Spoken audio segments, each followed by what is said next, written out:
Selamat siang Ibu dan teman-teman semuanya. Kami dari kelompok 4 sudah berada di peternakan jangkrik Pak Jeffrey, dan peternakan ini berada di kawasan Deli Tua yang berjalan di Mekar Bunga.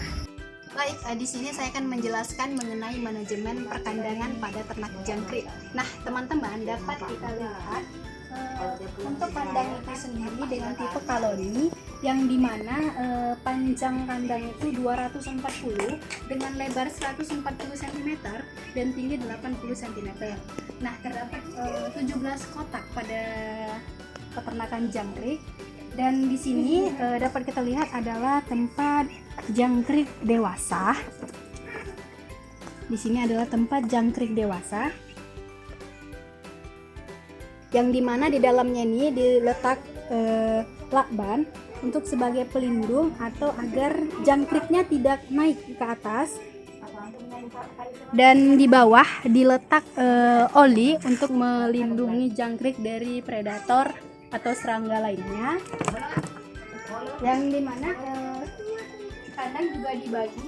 Di sini adalah tempat kandangan untuk dewasa, dan di sini adalah kandang untuk pembibitan dan juga perkawinan, yang dimana pembibitan ini sendiri terdapat wadah yang berisikan tanah, yang dimana tempat jangkrik untuk meletakkan telurnya. Nah, dalam kandang sendiri terdapat 250 gram, yang dimana nanti tingkat keberhasilannya itu mencapai 15 kg untuk jangkrik itu sendiri.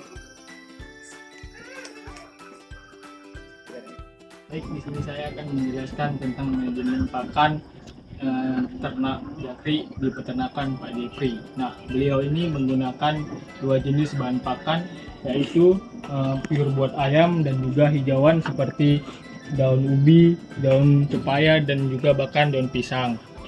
Nah, waktu pemberian pakannya itu beliau memberikan pakan sebanyak 2 kali dalam sehari.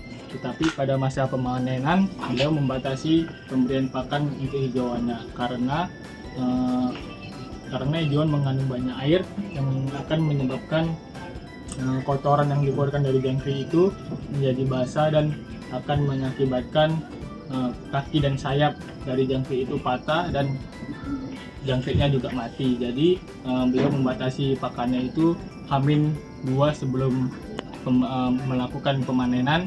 Beliau tidak memberikan lagi hijauan, tetapi hanya pure buat ayamnya saja.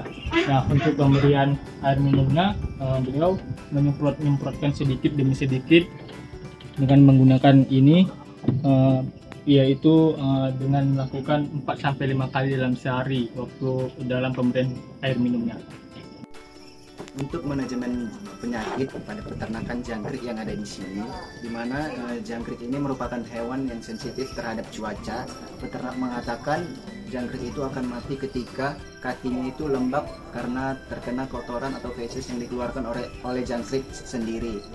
Ketika jangkrik sudah mau dipanen, itu jangkrik tidak boleh disemprot dikarenakan takut jangkrik itu mati akibat kandangnya yang lembab.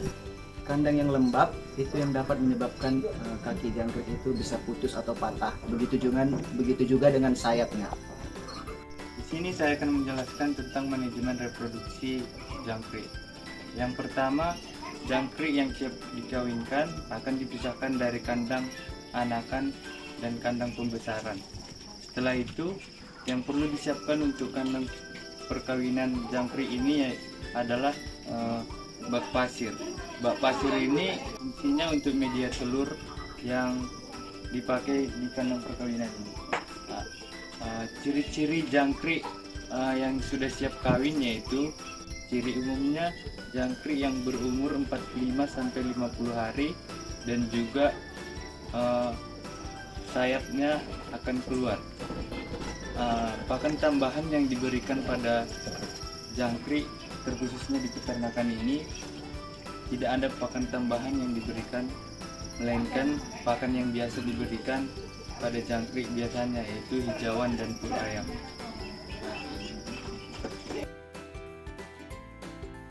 Baiklah, di sini saya akan menjelaskan tentang fase pemeliharaan pada jangkrik. Di sini jangkrik adalah serangga atau hewan yang mengalami metamorfosis atau fase-fase. Nah, pertama itu adalah fase telur. Di sini peternak memindahkan telur-telurnya ke dalam goni itu pada hari 2 sampai 5 hari ke dalam goni. Lalu selanjutnya setelah 10 hari jangkrik akan mengalami fase kedua, yaitu fase anakan jangkrik, yaitu telur-telur akan menetas dan akan dipindahkan ke dalam kandang pembibitan. Selanjutnya setelah telur dipindahkan umur 10 hari ke dalam fase pembibitan, yaitu anakan jangkrik akan disimpan ke dalam kandang atau kotak anak pembibitan itu selama 20-25 hari sampai jangkrik tersebut mengalami fase jangkrik muda. Nah, selanjutnya pada masa 20-35 hari itu terjadi peternak sendiri memanen jangkrik-jangkriknya lalu dijual. Nah, selanjutnya pada masa 45 hari itu jangkrik-jangkrik tersebut akan tumbuh sayap, dan pada umur 60 hari jangkrik akan mengalami expired atau kematian. Nah, untuk perawatan sendiri tentunya jangkrik ini cenderung sensitif terhadap cuaca. Pada masa hujan atau pada cuaca hujan, peternak menyirami jangkrik-jangkriknya ini hanya 1 kali dalam sehari. Nah, pada cuaca panas, peternak sendiri melakukan penyiraman pada jangkrik-jangkrik tersebut pada fase anakannya itu 3-4 kali dalam sehari. Baiklah, di sini saya akan menjelaskan tentang pendapatan dan pengeluaran pada jangkrik. Pendapatan dan pengeluaran ternak jangkrik. Biaya awal pembangunan usaha jangkrik Pak Jeffrey 12 juta. Setelah jadi usaha ternak Pak Jeffrey dapat menjual per minggunya 100-150 kg jangkrik. Per kilonya jangkrik 50.000 dengan biaya pakan 530.000. For ayam per bulannya untuk semua ternak jangkrik itu sendiri. Dan biaya tambahan pemberian daun ubi perharinya 1 ikat untuk semua ternak jangkrik itu sendiri dengan biaya 15.000 perharinya. Serta ternak jangkrik Pak Jeffrey 2 tahun belakangan ini sudah mengganti kandang ternak jangkrik itu sendiri dengan biaya per kandangnya 300.000. Jadi dapat ditotalkan untuk biaya pengeluaran Pak Jeffrey itu sendiri dalam 1 bulan mencapai 980.000 dengan penghasilan per bulannya 5 juta rupiah. Baiklah, di sini saya akan menjelaskan tentang pengelolaan limbah pada ternak jangkrik. Nah, pada pengelolaan limbah ternak jangkrik ini bisa kita ambil dari kotoran jangkriknya dan X-ray atau papan telurnya. Nah, pada kotoran jangkrik ini kita bisa gunakan untuk pohon ubi dan pepaya. Nah, gunanya itu untuk menyuburkan tanaman dan mengurangi pembelian pakan seperti batang ubi, daun ubi, dan pepaya. Nah, dan X-ray-nya ini atau papan telurnya ini kita bisa gunakan yang papan telur yang sudah rusak atau tidak dipakai lagi dan kita bakar di samping kandang jangkriknya guna untuk mengusir hama dan serangga pengganggu.